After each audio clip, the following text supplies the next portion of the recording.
Hello guys, welcome back to this channel. Guys, इस video में हम लोग बात करने जा रहे हैं यूको बैंक के ऊपर। लेकिन शुरू करें उससे पहले आपसे रिक्वेस्ट करना चाहूँगा, अगर आप इस चैनल को फर्स्ट टाइम देख रहे हैं तो प्लीज़ सब्सक्राइब कर लीजिएगा और बेल आइकन को ज़रूर से हिट करिएगा ताकि आपको हर वीडियोस की नोटिफिकेशंस मिलती रहेंगी और आप सबसे पहले देख पाएंगे। तो देखिए, यूको बैंक में अगर हम देखें तो इस बैंक के क्वार्टर 4 के नतीजे भी आ गए और साथ साथ में एक और बहुत बड़ी अपडेट है जो आप लोगों के साथ शेयर करूंगा। देखिए, क्वार्टर 4 के नतीजे की बात करें तो वो बहुत ही ज़्यादा इस बार धमाकेदार आया है। लेकिन धमाकेदार होने की पीछे की क्या वजह हो सकती है वो भी हम लोग कोशिश करेंगे जानने की।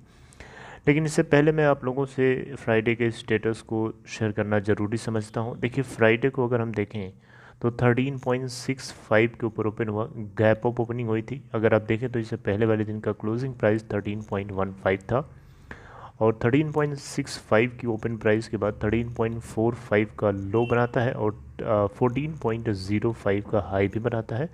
जबकि इसका लोअर सर्किट एंड लगा हुआ था 10.55 का और अपर सर्किट एंड लगा हुआ था 15.75 का। यूको बैंक का 52 वीक लो है 10.70 का और 52 वीक हाई है 16.70 का। 13.55 के ऊपर कल क्लोज हुआ था फ्राइडे को 28 मई 2021 को, जो कि 3.04% की तेजी के साथ बंद हुआ। वहीं हम बात करें टोटल ट्रेडेड वॉल्यूम की तो 4,35,81,102 out of which delivery percentage है 32.93%। इसके अलावा गाइस अगर आप देखें तो बीएससी के ऊपर 46,75,726 टोटल वॉल्यूम ट्रेड हुआ था, जिसमें से 64.87% की डिलीवरी उठा ली गई। तो आप देखें यहाँ पे तो ओवरऑल डिलीवरी परसेंटेज काफ़ी ज़्यादा है और इसके पीछे की वजह यही है क्योंकि लोगों को कहीं ना कहीं इस बात को लेकर के यकीन है कि इस बैंक में हमें अभी आने वाले दिनों में तेज़ी देखने को मिल सकती है वेरी शॉर्ट टर्म में। देखिए, इस बैंक की मार्केट कैप है 13,409.60 करोड़ रुपए और अगर हम टेक्निकली देखें तो बहुत ज़्यादा बुलिश है। देखिए, ईयर टिल डेट में इस बैंक ने 6.62% का रिटर्न दिया है अपने इन्वेस्टर्स को। 1 वीक में अगर आप देखें तो 6.46% का रिटर्न दिया है, प्लस में 1 मंथ में 21.47% का रिटर्न है, 3 मंथ्स में 3.01% का रिटर्न है नेगेटिव है, लेकिन 6 मंथ में 9.21% का पॉजिटिव रिटर्न है, 1 ईयर में 22.80% का पॉजिटिव रिटर्न है, 2 ईयर्स में 23.62% डाउन है और 3 साल का देखेंगे तो 28.47% डाउन है। अब गाइस बात करते हैं अपडेट नंबर 1 की। तो देखिए, UCO bank standalone net profit rises 376.94% in March quarter. Standalone net profit का मतलब होता है गाइस कि किसी भी कंपनी के कोर इनकम से जो कमाई होती है ना, उसको हम स्टैंड अलोन प्रॉफिट बोलते हैं। कंसोलिडेटेड अगर होता है तो उसमें बहुत सारी उसकी छोटी छोटी सब्सिडरीज या जो उसकी जो यूनिट्स होती हैं उन सभी की प्रॉफिट्स को सम करके देखा जाता है। तो यहाँ पे स्टैंडअलोन का मतलब हुआ कि यूको बैंक की जो कोर इनकम आई है नेट प्रॉफिट के जरिए, प्रॉफिट आफ्टर टैक्स, उसमें हम देखें तो 376.94% की जंप देखने को मिली है ईयर ऑन ईयर बेसिस पे। तो देख सकते हैं इतना ज़बरदस्त प्रॉफिट, बढ़िया हैंडसम इनकम आ रही है बैंक के पास। यही चीज़ तो चाहिए होती है किसी भी कंपनी या बैंक के लिए। टोटल ऑपरेटिंग इनकम हम देखें तो उसमें थोड़ा सा हमें डिक्लाइन देखने को मिला है 4.71% का, जो कि निकल के आती है 3,566.31 करोड़ रुपए। देखिए, इनको मार्च क्वार्टर में प्रॉफिट हुआ है 80.03 करोड़ रुपए, जबकि इससे पहले वाले ईयर के सेम क्वार्टर में 16.78 करोड़ का इनको मात्र प्रॉफिट हुआ था।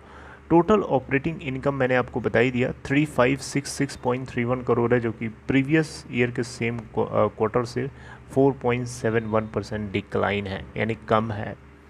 इसके अलावा गाइस अगर हम बात करें इस बैंक के फुल ईयर यानी पूरे साल फाइनेंशियल ईयर 2021 के लिए, तो नेट प्रॉफिट निकल के आता है 167.04 करोड़ रुपए, जबकि मार्च 2020 सॉरी जबकि फाइनेंशियल ईयर 2020 के अगर आप देखेंगे तो उसमें बैंक को आप यहाँ देख सकते हैं नेट लॉस हुआ था प्रॉफिट की जगह पे, और लॉस कितना था 2436.83 करोड़ रुपए।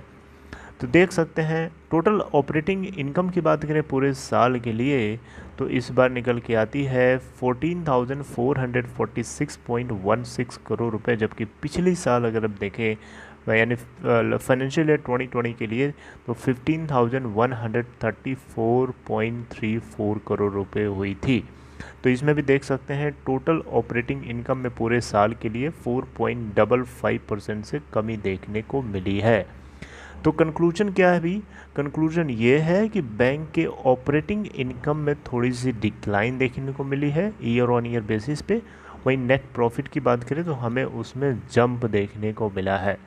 Alright, bank loss making bank था लेकिन अब ये धीरे धीरे प्रॉफिट मेकिंग बैंक हो रहा है, और शायद इसी की वजह से पीसीए के फ्रेमवर्क से इस बैंक को बाहर निकालने की बात भी चलाई जा रही थी। अच्छी बात है, अच्छी बात है। अगर बैंक का बिजनेस अच्छा होगा, बैंक अच्छा काम करेगा तो पीसीए के फ्रेमवर्क में आरबीआई उसको डेफिनेटली नहीं रखना चाहेगा, उसे बाहर करेगा और बोलेगा जाओ अपना बिजनेस लिमिट बढ़ाओ, है कि नहीं। तो यूको बैंक आपको पता है सरकार की नज़र में तो बना हुआ है, लेकिन अभी भी कुछ फाइनल नहीं है कि ये बैंक प्राइवेटाइज होगा या नहीं होगा, उसके ऊपर कोई खबर नहीं है। लेकिन अपने बैंक जो है अपनी बैलेंस शीट को, अपनी परफॉर्मेंस को बेहतर करने में लगे हुए हैं ताकि उनका स्टेटस जो है किसी भी थर्ड पार्टी के लिए अट्रैक्टिव बना रहे।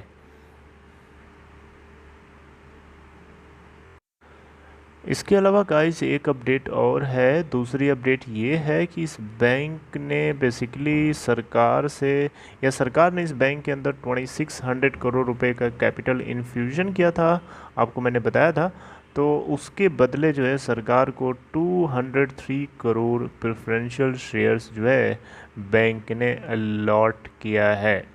राइट, मतलब आप देख सकते हैं UCO bank has allotted over 203 crore preferential shares to the government in lieu of 2600 crore capital infusion for financial year 2021. We hereby to inform you that the competent authority this day allotted 203 crore 76 lakh 17,554 equity shares of rupees 10 each to Government of India at an issue price of 12.76 per share against capital contribution of 2600 crore received by bank on 31st March 2021. Thursday के दिन bank ने कहा कि इसके board of directors ने एक proposal जो है अप्रूव कर दिया है ताकि ये 3000 करोड़ रुपए का कैपिटल रेज कर सकें, इक्विटी कैपिटल रेज कर सकें फिस्कल ईयर 2022 के अंदर, जो कि बहुत सारे अलग अलग तरीके से हो सकती है, जैसे कि प्रेफरेंशियल इशू के माध्यम से हो सकता है, फॉलो ऑन पब्लिक ऑफर के माध्यम से हो सकता है, या क्वालिफाइड इंस्टीट्यूशनल प्लेसमेंट के माध्यम से हो सकता है, QIP। राइट, तो ये बेसिकली देखा जाए तो 3 खबर है। पहली खबर तो आपको रिजल्ट बताई, दूसरी खबर ये है कि इस बैंक ने 2600 करोड़ कैपिटल इन्फ्यूजन के बदले कुछ शेयर्स जो हैं गवर्नमेंट को अलॉट किए हैं, और तीसरी खबर कि ये बैंक जो है फिस्कल ईयर 2022 यानी करंट फिस्कल ईयर के अंदर 3000 करोड़ रुपए जो है अलग अलग मोड के माध्यम से कैपिटल रेज करने की प्लानिंग कर रहा है। आई होप कि आपको ये इन्फॉर्मेशन अच्छी लगी। Guys, this is all in this video. If you like this content please give a thumbs up. If you are interested to open demat account there is a link dropped in description box of this video for you. You can open your account by clicking on that link in Upstock. See you guys next time. Take care.